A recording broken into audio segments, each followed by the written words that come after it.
Are you lighting up after a long day? Using a gummy before you go to bed? That's totally normal. But here's the real question. Are you using cannabis to connect or to escape? In this video, I'm going to help you figure out whether your cannabis use is intentional or reactive, and why that difference really matters more than you think. Hi, I'm Tabitha Fritz. I'm an intentional cannabis educator, and I'm the creator of Level Up. I teach people how to use cannabis as a tool for alignment instead of avoidance, so they can feel better in their lives and make more conscious choices about what they're doing and what they're consuming. So in today's video, we're going to talk about three main topics.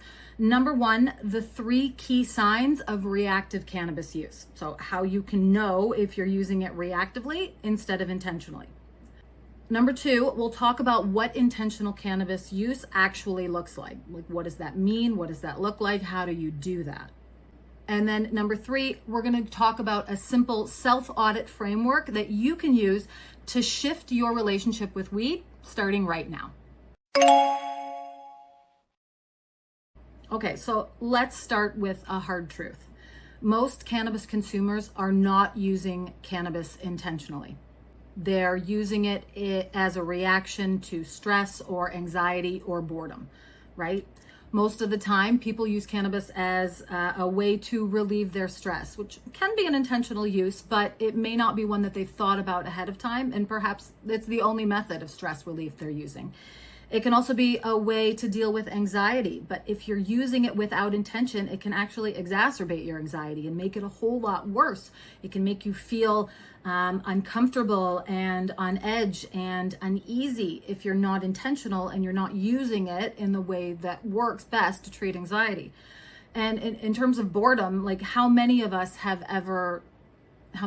not maybe ever just lit up a joint because we were bored? And when you smoke a joint, you're not bored anymore. Suddenly, like, even boring things become fun, which there's nothing wrong with making a boring thing fun, but there is also value in engaging in boring things and in being bored sometimes, right? Like, there's value in that.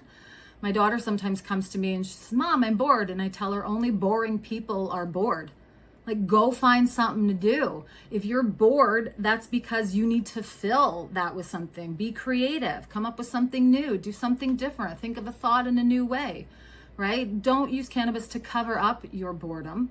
Don't use cannabis to hide and run away from your boredom. There's nothing wrong with boredom.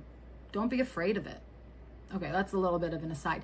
So let's actually talk about some of the common patterns of reactive use.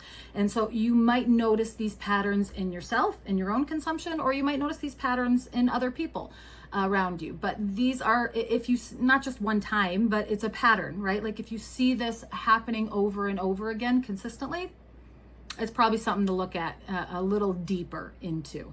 Okay, so number one is reaching for cannabis automatically when you feel overwhelmed, right? Now, like I said, it can be a great tool for relaxation, for calming yourself, for bringing it down a few notches. But if you are automatically reaching for weed whenever you feel overwhelmed, and that is your go-to tool, and you don't even think about it, and you don't set intentions around it, and you're not also doing other things that help you feel better and feel less overwhelmed, like getting your work done, or making a plan, or eating properly, or exercising, or all of the other things that we can engage in when we feel overwhelmed, if you're only reaching automatically for weed, that's a sign that you might be using it in a way that's reactive instead of intentional.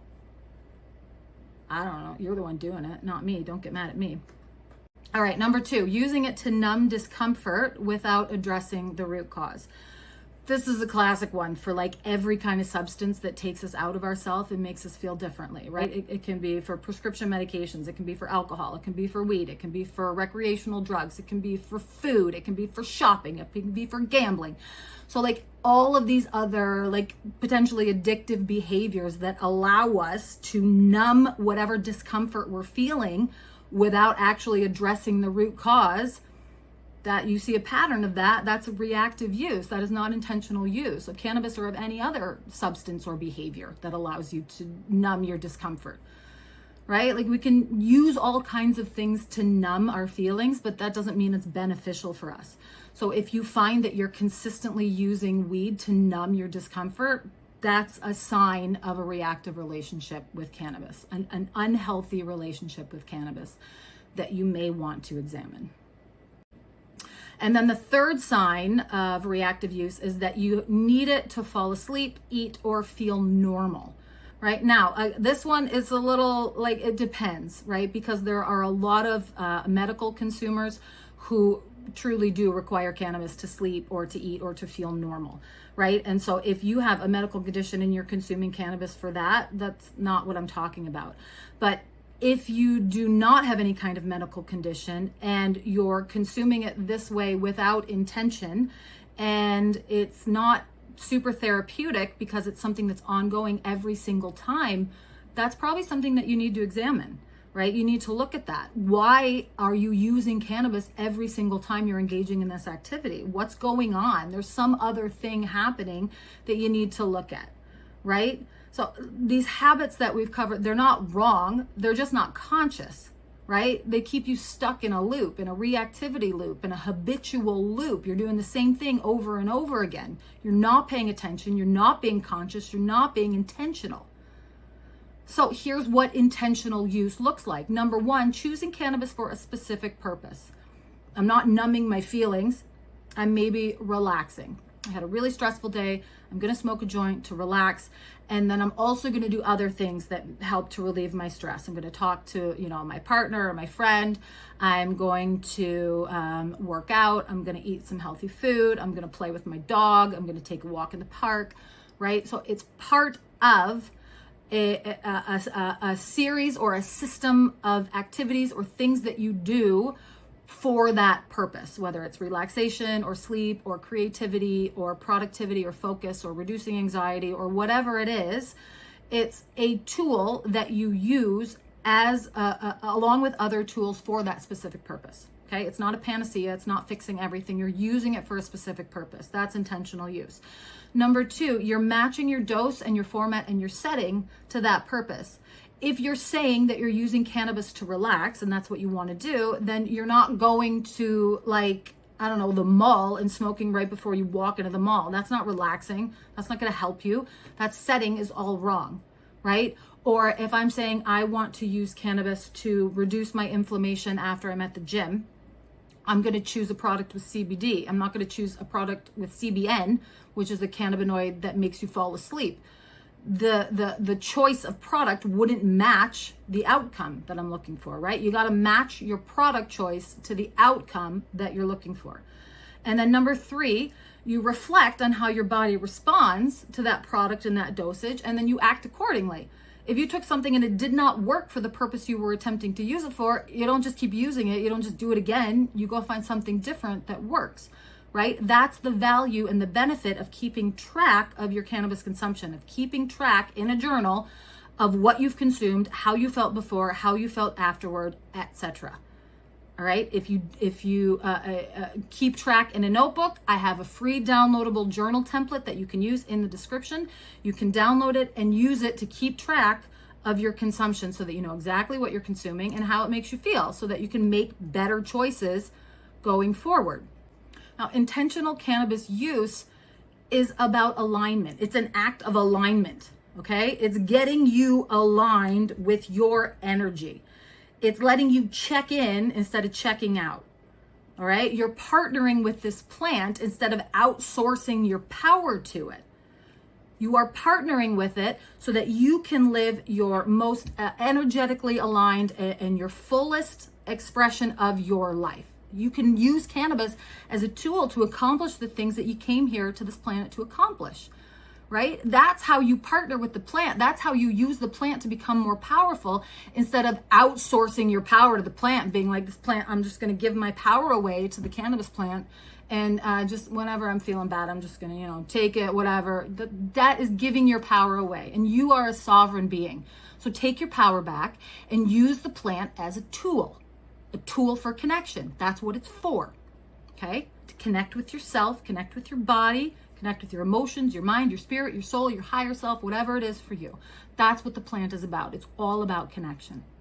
All right. Now, here is a quick self-audit framework that you can use. So 3 quick questions that you can ask yourself to understand more about your relationship with the plant and understand if it's actually intentional or if it's more reactive. Okay. So number 1, why am I reaching for cannabis right now?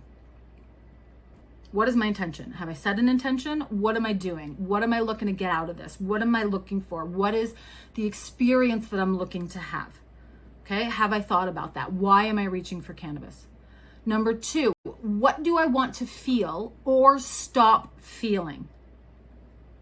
Am I using this to feel something or am I using it to stop feeling something? What is that something? Is it an emotion? Is it a physical sensation? Think about that, okay? That's an important thing to consider. Is cannabis going to give me the feeling that I'm looking for, or is it going to take away the feeling that I'm trying to get rid of?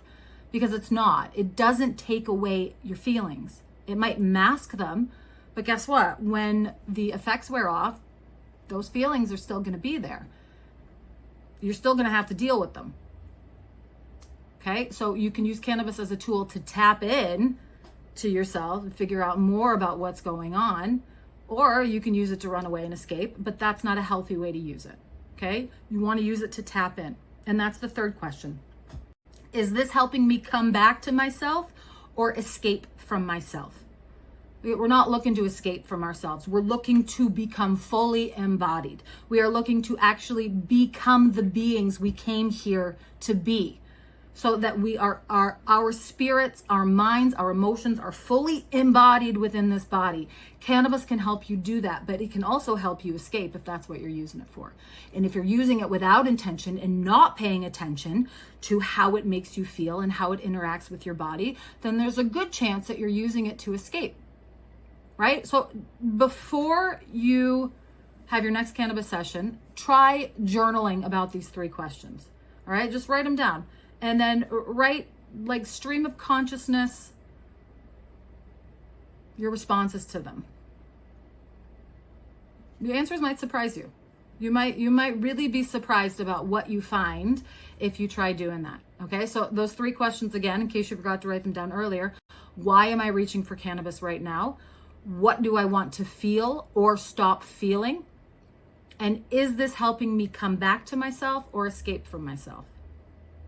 All right, so if this sparked something for you, I would encourage you to please, like, give yourself this little audit. Give yourself this full intentional audit.